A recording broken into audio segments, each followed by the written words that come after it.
भारतीय संस्कृति में भाभी और देवर के रिश्ते को माँ बेटों का रिश्ता कहा जाता है। सोचिए, जब कोई व्यक्ति इस रिश्ते को तार तार कर दे तो लोग अपनों पर यकीन कैसे करेंगे, अपनों पर भरोसा कैसे करेंगे। आज की कहानी भी कुछ ऐसी ही। एक व्यक्ति जब अपने कमरे में सोया हुआ था, जब उसकी नींद खुलती है और वो पीछे पलटकर देखता है कि उसकी पत्नी के तन पर एक भी कपड़ा नहीं है और उसकी पत्नी एक लड़की के साथ लिपटी हुई है, उसके साथ शारीरिक संबंध बना रही है। वो व्यक्ति चाह करके भी कुछ नहीं कर पा रहा था।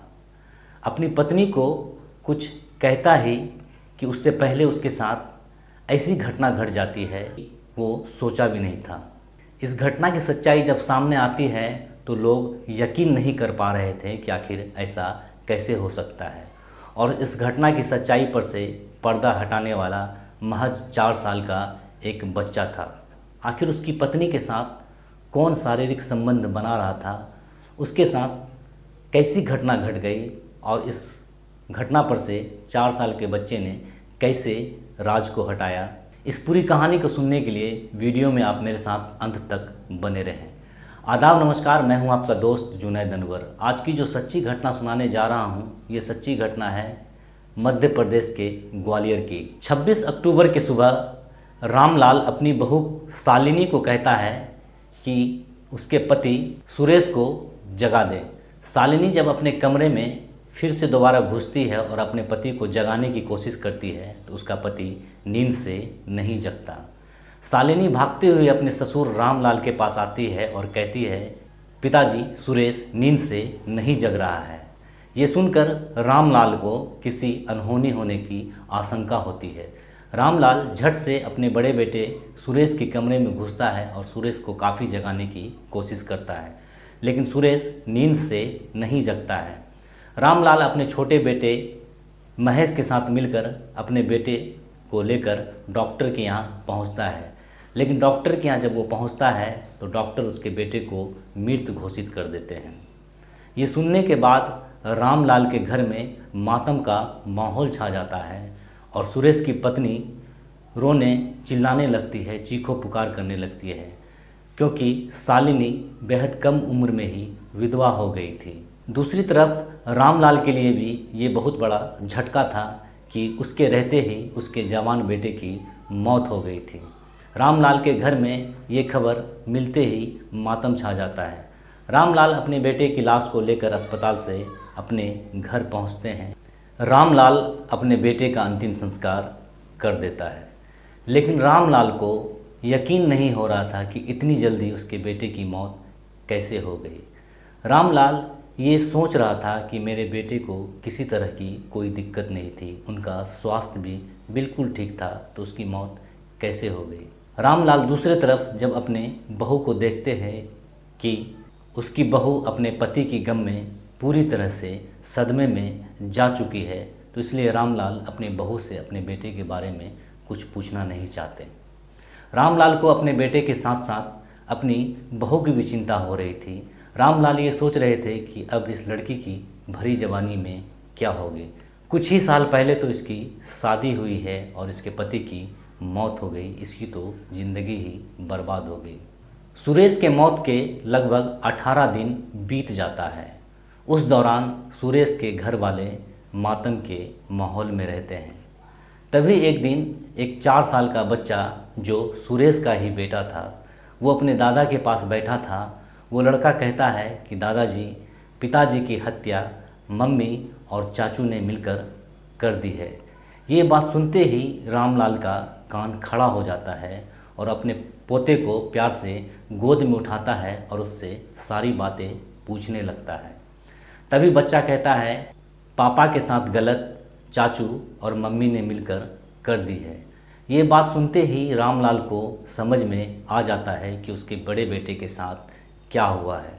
रामलाल को पहले ही अपनी बहू पर शक हो रहा था, लेकिन उसकी बहू इतने सदमे में थी अपने पति की मौत को लेकर कि रामलाल चाह करके भी अपनी बहू से अपने बेटे के बारे में कुछ नहीं पूछ रहा था।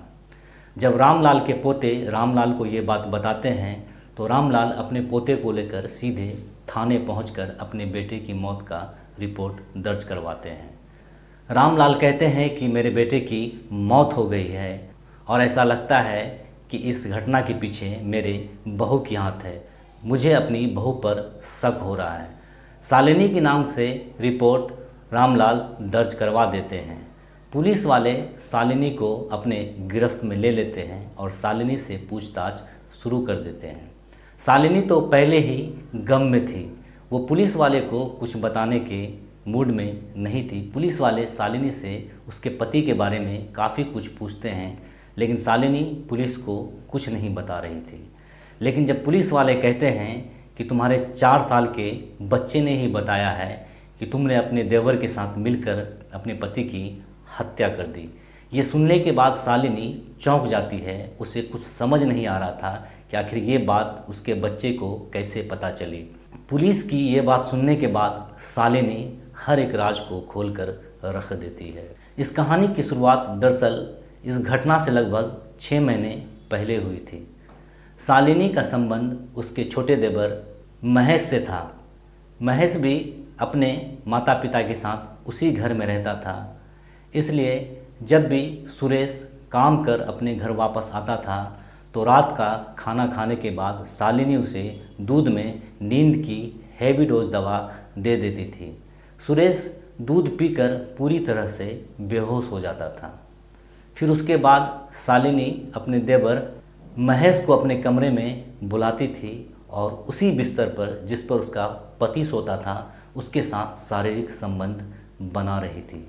ये सिलसिला लगभग 6 महीनों तक चलता रहा, लेकिन इस बारे में ना तो कुछ सुरेश को पता चल पाया और न ही घर के किसी सदस्य को। इस बात का मौका का फ़ायदा उठाकर महेश और शालिनी दोनों खूब रंगरलिया मना रहे थे। लेकिन 2 अक्टूबर को जब सुरेश अपने घर पहुंचता है तो उसकी वाइफ शालिनी खाना खाने के बाद उसे दूध पीने देती है, लेकिन उस दिन नींद की हैवी डोज ना देकर उसे सिर्फ 1 गोली देती है। सुरेश खाना खाने के बाद दूध पी लेता है और दूध पीकर सो जाता है। शालिनी का पति सुरेश जैसे ही दूध पीने के बाद सो जाता है, वो अपने छोटे देवर महेश को अपने कमरे में बुलाती है और उसी बिस्तर पर उसके साथ शारीरिक संबंध बनाने लगती है। लेकिन इस बार सुरेश को नींद के टैबलेट की कम डोज देने के कारण उसकी नींद खुल जाती है और जब उसकी नींद खुलती है तो वो अपनी पत्नी का हाल देखकर हैरान रह जाते हैं कि आखिर उसकी पत्नी उसके साथ किस तरह से गद्दारी कर रही थी। सुरेश अपनी पत्नी को कुछ कह ही पाता, तभी उसका छोटा भाई महेश और उसकी पत्नी सुरेश के मुंह को दबा देता है, उसके हाथ पैर बांध देता है और सुरेश के मुंह में कपड़ा डाल देता है कि आवाज़ बाहर नहीं जाए। सुरेश के हाथ पैर बांधने के बाद दोनों शालिनी और उसका छोटा भाई महेश उसे करंट लगाकर उसकी हत्या कर देता है। शालिनी और महेश को ऐसा करके लग रहा था कि किसी को पता नहीं चलेगा कि सुरेश की हत्या कैसे हुई, लेकिन उसी बिस्तर पर उसका 4 साल का बेटा भी सोया हुआ था। शालिनी और महेश को इस बात का अंदाज़ा नहीं था कि उसका 4 साल का बेटा उन दोनों की हर हरकतों को देख रहा है। अगर वो बच्चा अपनी माँ और चाचा की हरकतों को नहीं देख पाता तो सुरेश की हत्या एक राज बनकर ही रह जाती, लेकिन वो 4 साल का बच्चा इस राज पर से पर्दा हटा दिया। इस घटना की सच्चाई सामने आने के बाद पुलिस शालिनी और महेश को गिरफ्तार कर जेल भेज देती है। अब सवाल ये है, जब अपने ही अपनों के साथ गद्दारी करने लगे तो लोग किस पर यकीन करेंगे।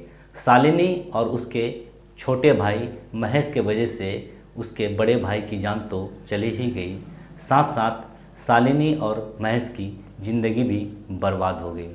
इस कहानी में फ़िलहाल इतना ही। इस घटना को लेकर आप क्या सोचते हैं कमेंट्स करके ज़रूर बताइएगा। आप अगर इस चैनल पर नए हैं तो प्लीज़ चैनल को सब्सक्राइब कर दें, वीडियो को लाइक कर दें। शुक्रिया।